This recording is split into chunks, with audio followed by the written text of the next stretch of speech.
with a question from Zach Klein. Kev, I loved what you had to say after the Game 7 win, where you said it was the mid-range jumper that got you going and built that confidence. Do you take pride in the lost art of that, considering it seems like no one in your league wants to do it? It's either a dunk or a three.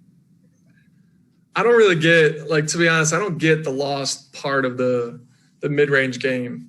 I don't think it's left the game. I think other than maybe Steph Curry and James Harden and even Lillard to an extent, I feel like every great scorer right now in the NBA still has a mid-range game. And it seems to be in the NBA, the mid-range is what most teams are willing to give up. And KD just went a whole series putting up 40 a game, and a lot of his stuff was mid-range. Braun, Melo, Middleton for them. I mean, there's a lot of Chris Paul. The list goes on of all these guys that have mastered the mid-range game that I don't get the lost art of it. But, obviously some of the top scorers in the NBA have been shooting the three ball. But for me, it's in a lot of ways, it helps me find my rhythm. I think I said it last game, a lot of my better games this year, I've gotten kind of the mid-range game going, and that's gotten the rest of my game going in the three ball and trying not to settle just for threes and getting into the paint and making plays. So that was kind of a focus for me early on and seemed to have worked. And just a quick follow-up. So basically what you're saying is to be great in this league, you need it. Yeah, I mean, it seems like every great scorer has it. Like I said, except for a select few that can do it, just they're more effective in other areas. But it seems like there's just as many guys as ever that have perfected the mid-range game, and it seems to be what they're really good at. Booker, he's another one. His game one against the Clippers, he was mid-range all game. So, Sarah. Hey, Kevin.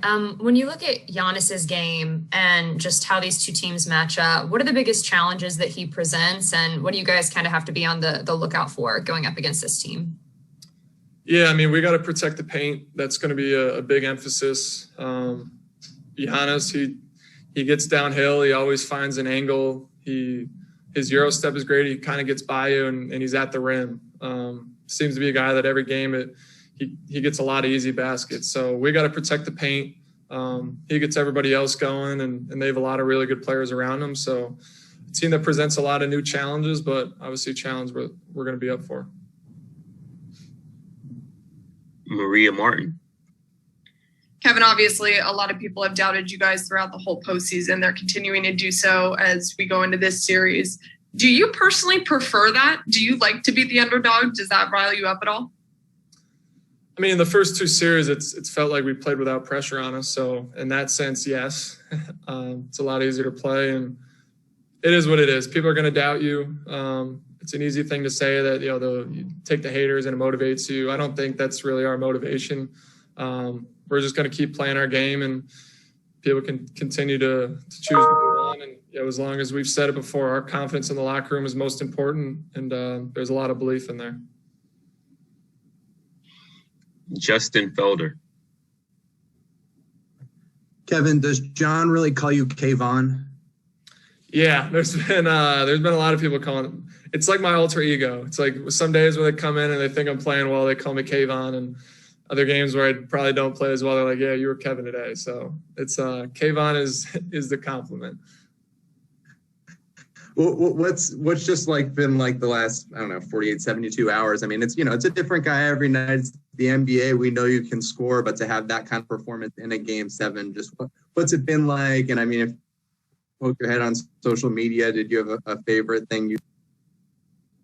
Yeah, I mean, there's a lot of funny memes out there, obviously. You can't pick one, but the internet's undefeated. You were reminded of that the other day, and it's been crazy. Obviously, all the support, the text, social media presence, as you can imagine, it's been crazy. But it's been fun. Obviously our team, this is a fun ride we're on.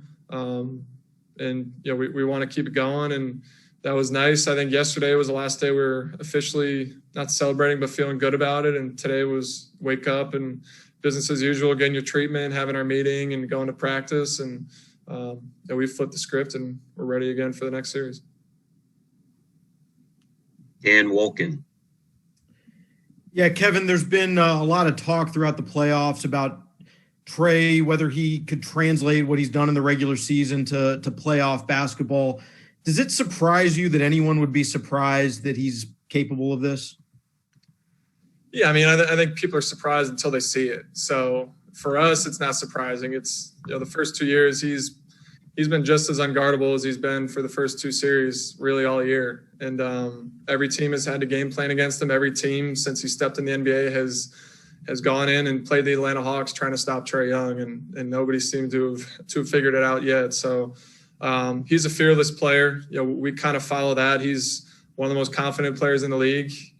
He lets you know it too. And our team is kind of taking shape around that, where, like we said, there's a lot of confidence, a lot of belief, and it doesn't matter how young we are, we're ready. Just go out and play our game. Let's go to Jackie McMullen. Kevin, to that end, how much has Nate had a positive effect on Trae since that coaching change was made? Yeah, he's had a huge effect. He's given him a lot of, a lot of ways. He's taken our whole team and taken some of the owner organization. And he's made us organized, and he's given Trae a lot of confidence. He corrects him obviously in the right moments, but this is still Trae's offense. And, we put him in positions to succeed. We put him in positions to allow other people to succeed. And Coach McMillan is just like with Trae, with everybody else. He's preached defense and playing both sides of the ball and preaching effort. So he's been great. It's kind of had his fingerprint all over everybody. Thank you. Let's go to Daniel with the Baltimore Sun. Hey, Kevin. I hope you're doing well. Obviously, a lot of the praise you were getting on social media came from some local Terps, former Terps teammates, Terp students. As you kind of look back at that time, obviously you were only there for 2 years, but is there anything in particular that, really was able to help you kind of translate your game to the next level, whether it was something Coach Turgeon helped you with or someone else? That answer could be, I could sit here and talk 5 minutes about, how Maryland has prepared me here, both on and off the court. And I'll just say I met a lot of great people there.